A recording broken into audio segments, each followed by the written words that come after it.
Happy birthday Mashrafe ভাই। এটা হচ্ছে ওদের ভিতরে তো জিত থাকবে, লাস্টের 2-3 বছর 4 বছর বি পেলেও চান্স পায় না।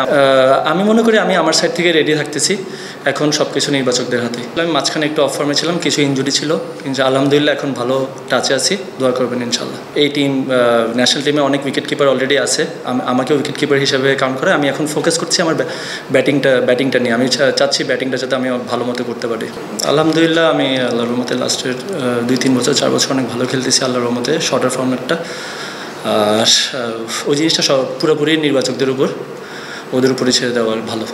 মাঝে একটা সময় বেশ ফর্মে ছিলেন, তখন বেশ আলোচনা হচ্ছিল, আবার হুট করে সেখান থেকে আবার পিছিয়ে গেলেন বা আবার আলোচনার বাইরে চলে গেলেন। এটা কি আসলে নিজের দোষ দেবেন নাকি অন্য কিছু ছিল?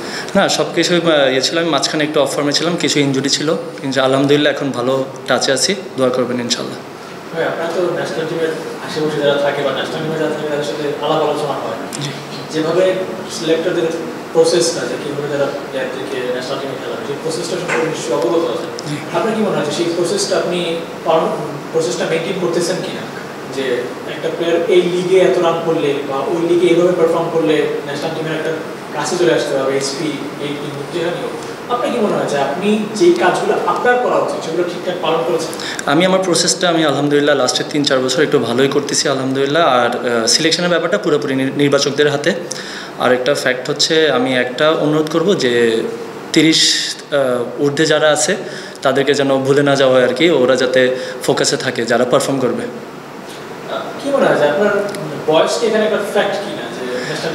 আমি মনে করি বয়সটা ফ্যাক্ট না। আপনি যদি একটু ফিটনেস টেস্ট সব কিছুই হিসাব করে দেখেন, আমি 1-2-3-এর মধ্যেই থাকি সবসময় পুরো বাংলাদেশের মধ্যে। আরেকটা ফ্যাক্ট হচ্ছে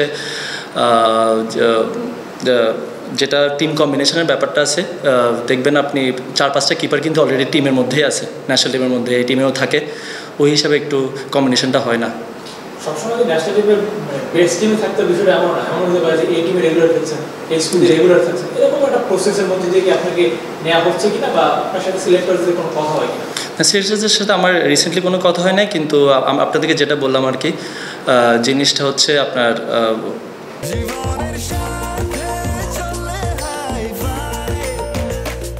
স্বাস্থ্যকর অল টাইম হানিকম, সব সময় অল টাইম হেলদি লাইফ।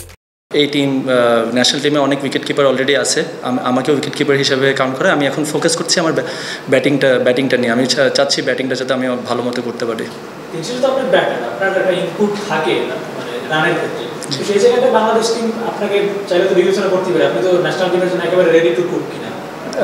আমি মনে করি আমি আমার সাইড থেকে রেডি থাকতেছি, এখন সব কিছু নির্বাচকদের হাতে।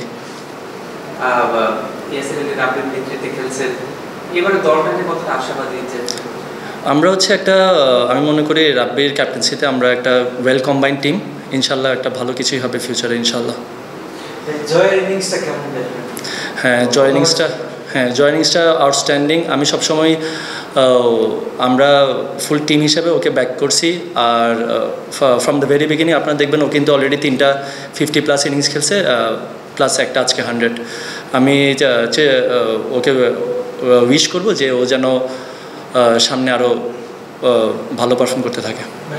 কথা বলবেন, আপনার ডিপিএল এর সতীর্থ বাংলাদেশের সর্বকালের সেরা অধিনায়ক মাশরাফির আজকে জন্মদিন, জি, তার জন্য কোনো উইশ আছে কিনা, তাকে শুভেচ্ছা জানাবেন কিনা জন্মদিন? হ্যাঁ, ইনশাল্লাহ খেলা শেষে ইনশাল্লাহ ওনাকে পার্সোনালি উইশ করা হবে, হ্যাপি বার্থডে মাশরাফি ভাই। আর আমি পার্সোনালি উইশ করবো।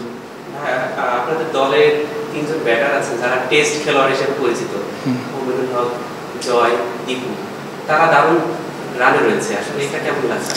আপনি এই জিনিসটা আসলে আমরা নিজেরাই ক্রিয়েট করছি, আমরা অ্যাকচুয়ালি নিজেরাই ক্রিয়েট করছি। ওরা টেস্ট ক্রিকেট আপনি খেয়াল করে দেখবেন, সাদমান, সৌরভ ভাই, দীপু যারা আছে, জয়, সবাই হচ্ছে টেস্ট তকমাটা পাইছে, কিন্তু আপনি হোয়াইট বল ক্রিকেটে ওদের স্ট্রাইক রেটটা খেয়াল করে দেখবেন 140।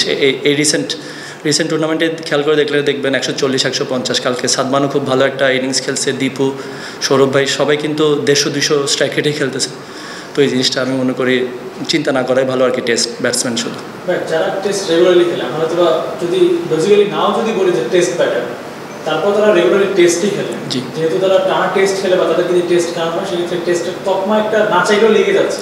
তো আপনি কি একটু বলবেন যে এই যারা টেস্ট খেলেন, যারা রেড বল ক্রিকেটটা বেশি খেলেন, তারা কি একটু নিজেদের মধ্যে আলোচনা করে এই টুর্নামেন্টটা খেলছেন কিনা, যেভাবে দেখলাম সাদমান 100 করলো, আজকে জয় 100 করলো, মানে তাদের মধ্যে একটা আলাদা চ্যালেঞ্জ আছে কি না? আসলে ওরা কোনো ওরকম আমি মনে করি না ডিসকাশন করছে, কিন্তু ফ্যাক্ট হচ্ছে ওদের ভিতরে তো জিত থাকবে, কারণ ওরা অ্যাকচুয়ালি লাস্টের 2-3 বছর 4 বছর বিপিএলেও চান্স পায় না। আমাদের ফ্যাক্ট হচ্ছে ফার্স্ট একটা T20 টুর্নামেন্ট হচ্ছে লাস্ট 2 বছর ধরে। এটাই আমাদের জন্য, আমরা মনে করি বিপিএলের জন্য একটা স্টেয়ার আর কি, সিঁড়ি। এখান থেকে খেলে সবগুলো বিপিএলে পৌঁছাবে ইনশাল্লাহ।